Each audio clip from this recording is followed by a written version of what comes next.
Chapter 8 The Fight at the Lamp Post. "Ho! Empress are you? We'll see about that!" said a voice. Then another voice said, "3 cheers for the Empress of Kolniach!" And quite a number joined in. A flush of color came into the witch's face, and she bowed ever so slightly.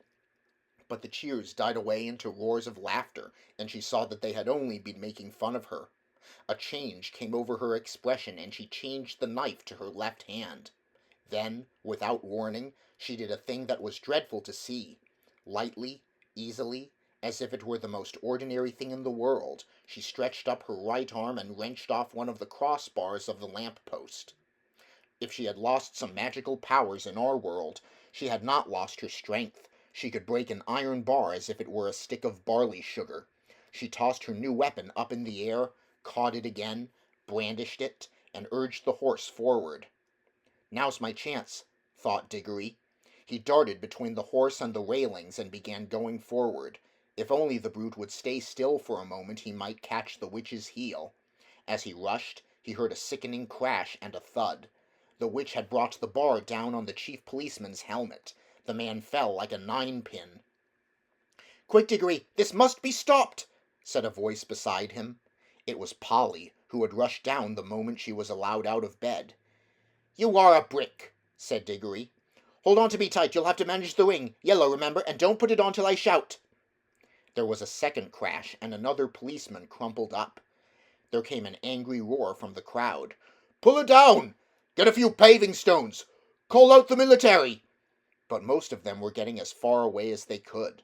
The cabby, however, obviously the bravest as well as the kindest person present, was keeping close to the horse, dodging this way and that to avoid the bar, but still trying to catch Strawberry's head.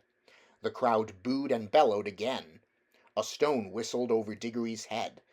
Then came the voice of the witch, clear like a great bell, and sounding as if, for once, she were almost happy. "Scum!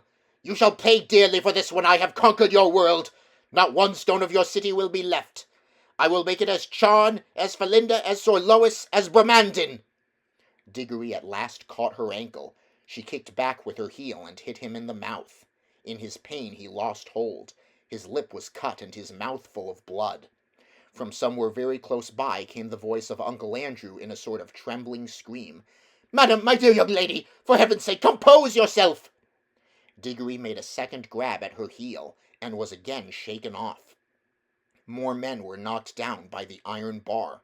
He made a third grab, caught the heel, held on like grim death, shouting to Polly, "Go!" Then, oh, thank goodness, the angry, frightened faces had vanished. The angry, frightened voices were silenced, all except Uncle Andrew's. Close beside Diggory in the darkness, it was wailing on, "Oh, is this delirium? Is it the end?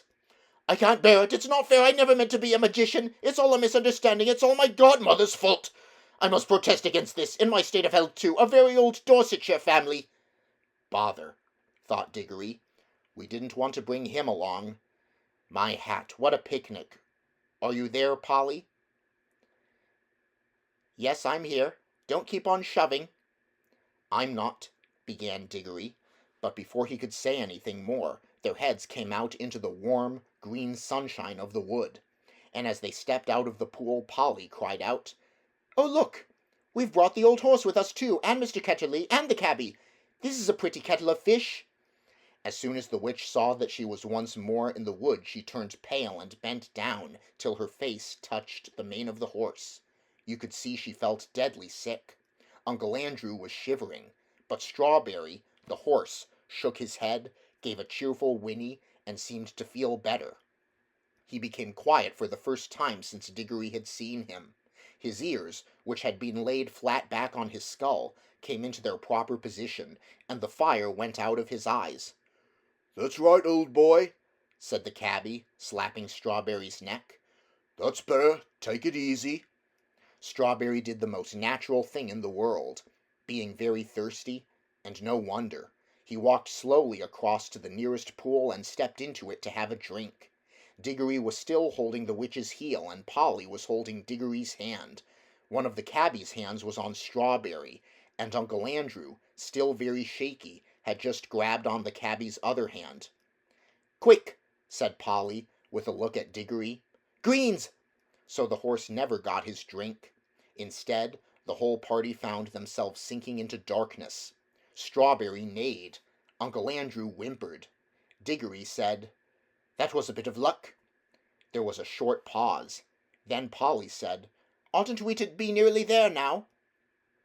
"We do seem to be somewhere," said Diggory. "At least I'm standing on something solid." "Why, so am I, now that I come to think of it," said Polly. "But why is it so dark? I say, do you think we got into the wrong pool?" "Perhaps this is Charn," said Diggory. "Only we've got back in the middle of the night." "This is not Charn," came the witch's voice. "This is an empty world. This is nothing." And really it was uncommonly like nothing. There were no stars. It was so dark that they couldn't see one another at all, and it made no difference whether you kept your eyes shut or opened. Under their feet there was a cool, flat something which might have been earth, and was certainly not grass or wood. The air was cold and dry, and there was no wind. "My doom has come upon me," said the witch in a voice of horrible calmness. "Oh, don't say that," babbled Uncle Andrew. "My dear young lady, don't pray such things. Pray don't say such things. It can't be as bad as that. Cabman, my good man, you don't happen to have a flask about you? A drop of spirits is just what I need." Now then," came the cabby's voice, a good, firm, hearty voice. "keep cool, everyone, that's what I say. No bones broken, anyone? Good. Well, there's something to be thankful for straight away, and more than anyone could expect after falling all that way. Now, if we've fallen down some diggings, as it might be for a new station on the underground, someone will come and get us out presently, see? And if we're dead, which I don't deny it might be, well, you've got to remember that worse things happen at sea, and a chap's got to die sometime. And there ain't nothing to be afraid of if a chap's led a decent life. And if you ask me, that I think the best thing we could do to pass the time would be to sing a hymn." And he did. He struck up at once a harvest thanksgiving hymn, all about crops being safely gathered in. It was not very suitable to a place which felt as if nothing had ever grown there since the beginning of time, but it was the one he could remember best. He had a fine voice, and the children joined in. It was very cheering. Uncle Andrew and the witch did not join in. Toward the end of the hymn, Diggory felt someone plucking at his elbow, and from a general smell of brandy and cigars and good clothes, he decided that it must be Uncle Andrew. Uncle Andrew was cautiously pulling him away from the others. When they had gone a little distance, the old man put his mouth so close to Diggory's ear that it tickled, and whispered, "Now, my boy, slip on your ring, let's be off." But the witch had very good ears. "Fool!" came her voice, and she leaped off the horse. "Have you forgotten that I can hear men's thoughts? Let go the boy. If you attempt treachery, I will take such vengeance upon you as never was heard of in all worlds from the beginning. And," added Diggory, "if you think I'm such a mean pig as to go off and leave Polly and the cabby and the horse in a place like this, you're well mistaken." "You are a very naughty and impertinent little boy," said Uncle Andrew. "Hush!" said the cabby. They all listened. In the darkness something was happening at last. A voice had begun to sing. It was very far away, and Diggory found it hard to decide from what direction it was coming. Sometimes it seemed to come from all directions at once. Sometimes he almost thought it was coming out of the earth beneath them. Its lower notes were deep enough to be the voice of the earth herself. There were no words. There was hardly even a tune. But it was, beyond comparison, the most beautiful noise he had ever heard. It was so beautiful he could hardly bear it. The horse seemed to like it too. He gave the sort of whinny a horse would give if, after years of being a cab horse, it found itself back in the old field where it had played as a foal, and saw someone whom it remembered and loved coming across the field to bring it a lump of sugar. "God," said the cabby, "ain't it lovely?" Then two wonders happened at the same moment. One was that the voice was suddenly joined by other voices, more voices than you could possibly count. They were in harmony with it, but far higher up the scale, cold, tingling, silvery voices. The second wonder was that the blackness overhead, all at once, was blazing with stars. They didn't come out gently one by one, as they do on a summer evening. One moment there had been nothing but darkness. Next moment 1,000,000 points of light leaped out. Single stars, constellations, and planets, brighter and bigger than any in our world. There were no clouds. The new stars and the new voices began at exactly the same time. If you had seen and heard it, as Diggory did, you would have felt quite certain that it was the stars themselves which were singing, and that it was the first voice, the deep one, which had made them appear and made them sing. "Glory be," said the cabby. "I'd have been a better man all my life if I'd known there were things like this." The voice on the earth was now louder and more triumphant. But the voices in the sky, after singing loudly with it for a time, began to get fainter. And now something else was happening. Far away, and down near the horizon, the sky began to turn gray.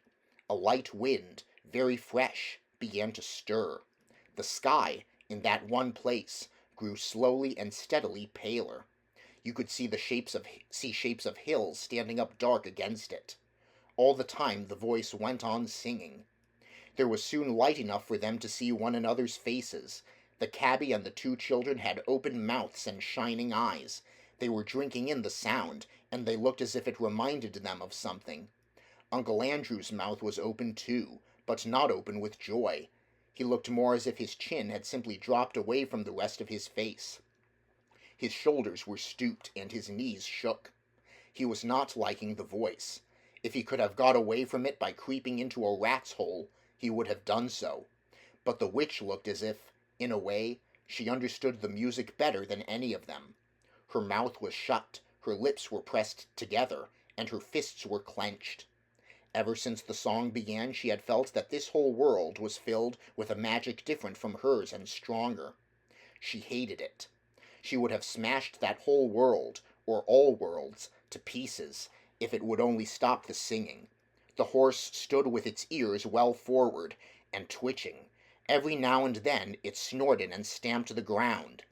It no longer looked like a tired old cab horse. You could now well believe that its father had been in battles. The eastern sky changed from white to pink and from pink to gold. The voice rose and rose, till all the air was shaking with it. And just as it swelled to the mightiest and most glorious sound it had yet produced, the sun arose. Diggory had never seen such a sun. The sun above the ruins of Charn had looked older than ours. This looked younger. You could imagine that it laughed for joy as it came up. And as its beams shot across the land, the travelers could see for the first time what sort of place they were in. It was a valley through which a broad, swift river wound its way, flowing eastward towards the sun. Southward there were mountains, northward there were lower hills, but it was not a valley of mere earth, rock, and water. But it was a valley of mere earth, rock, and water. There was not a tree, not a bush, not a blade of grass to be seen. The earth was of many colors. They were fresh, hot, and vivid. They made you feel excited until you saw the singer himself, and then you forgot everything else. It was a lion, huge, shaggy, and bright. It stood facing the risen sun. Its mouth was wide open in song, and it was about 300 yards away. "This is a terrible world," said the witch. "We must fly at once. Prepare the magic." "I quite agree with you, madam," said Uncle Andrew. "A most disagreeable place, completely uncivilized. If only I were a younger man and had a gun." "Gone," said the cabby. "You don't think you could shoot him, do you?" "And who would?" said Polly. "Prepare the magic, old fool," said Jadis. "Certainly, madam," said Uncle Andrew cunningly. "I must have both the children touching me. Put on your homeward ring at once, Diggory."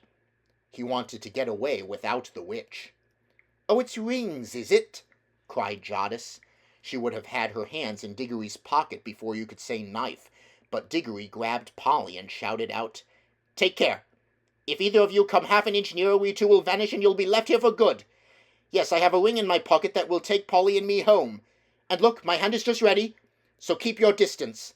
I'm sorry about you," he looked at the cabby, "and about the horse, but I can't help that. As for you two—" He looked at Uncle Andrew and the Queen. "You're both magicians, so you ought to enjoy living together." "Hold your noise, everyone," said the cabby. "I want to listen to the music." For the song had now changed.